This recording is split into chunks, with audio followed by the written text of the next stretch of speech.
Ҡыҙыҡ, бер көн эсендә намаҙға өйрәнеп буламы икән? Мөмкин булһа, ҡайҙа һәм кемдән өйрәнергә? Намаҙға бер көн эсендә тигән акцияны бына инде 3-нче йыл гамәлгә ашырған мөғәллимә Ләйсән Бәхтиева, теләгең булһа, мөмкин, иренмә, ҡатнаш ҡына тип яуап бирҙе.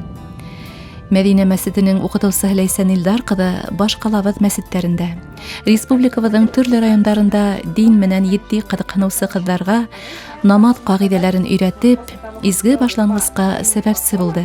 Әлхәмдулилла. Һәм бөгөн талымһыҙ мөғәллимә Мишкә районы Ҡыйғаҙытамаҡ ауылы мәсетендә.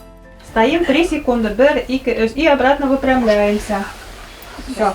Вот обязательно нужно выпрямиться тоже. Некоторые вот не успевают, сразу бросаются на поясной, на земной поклон. Обязательно нужно выпрямиться. Не забываем. И следующее у нас условие, это уже земной поклон. Делаем 2 земных поклона. Спускаемся как? Вначале нужно коленями спускаться, потом уже руками. Но бывает иногда пожилым тяжело. Вот в таком случае дозволяется, да, делать как вам так, то есть вначале руками. Но желательно спускаться как? Вначале коленами, потом руками.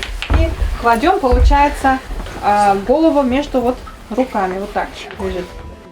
Кеше намаҙға баҫыуын оҙаҡҡа һуҙмай, йәрингә ҡалдырмаһын өсөн, тәү нәүбәттә ғәмәлдең фарыздарын, йәғни мөһим әйберҙәрен генә өйрәтәбеҙ, ти уҡытыусы. Башта ғибәҙәткә тиклем һәм намаҙҙа башҡарылған шарттарҙы һанап үтә. Һәм 1-2 аят белеп тә намаҙға баҫыу мөмкинлеген аңлатып бирә.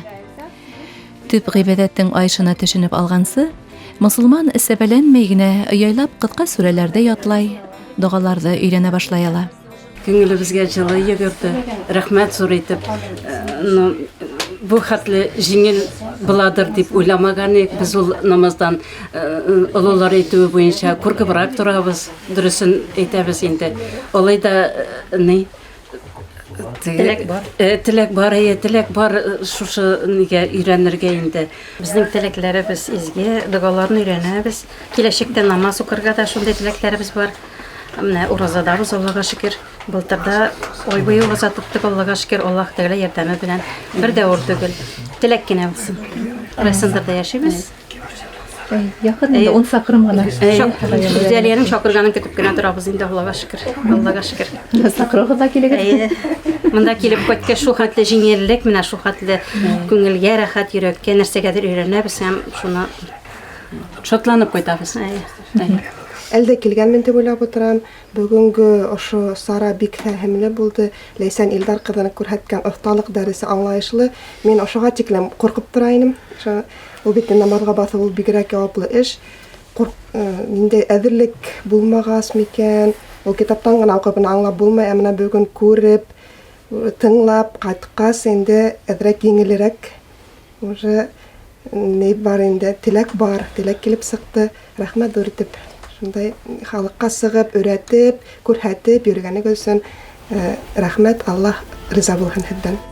Шулай итеп, ҡарты ла, йәше лә бер көн эсендә намаҙға өйрәнә ала. Эргәлә арттан этеүсе, изгелеккә өндәүсе яҡындарың булғанда, икеләнеп тороу килешмәҫ. Намаҙың менән бергә ғилем, йәғни камиллашыу юлына баҫаһың. Һәм был яҡты һуҡмаҡ ғүмерең буйына дауам итәсәк. Башҡаса мөмкин дә түгел. Тура юлдан тайпылдырмаһын ине Раббыбыҙ.